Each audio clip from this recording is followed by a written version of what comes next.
एक शहर में एक खुशहाल फूड वेंडर आयशा ने अपनी छोटी सी गाड़ी पर रंगीन फूलों की सजावट की हुई थी। आयशा के खाने की गाड़ी पर बहुत मकबूल पकवान की कबाब और मिलते थे जो इसने अपने खानदान की पुरानी तरकीब से तैयार किए थे।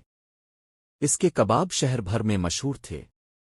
हर सुबह आयशा जल्दी उठती और कबाब के लिए खमीर और मसाले तैयार करती। जैसे ही सूरज तुलू होता इसकी गाड़ी के अर्द गिर्द लोगों का हुजूम लग जाता।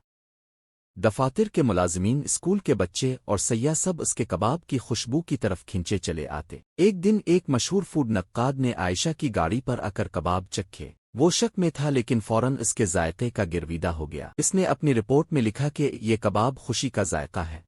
इसके बाद आयशा की गाड़ी शहर की एक मरूफ जगह बन गई, लेकिन आयशा ने अपनी सादगी और मोहब्बत के साथ हर गाहक को खुश करने का सिलसिला जारी रखा। इसकी छोटी सी गाड़ी ने यह साबित कर दिया कि खूबसूरती और खुशी अक्सर छोटे पैकेज में ही मिलती है।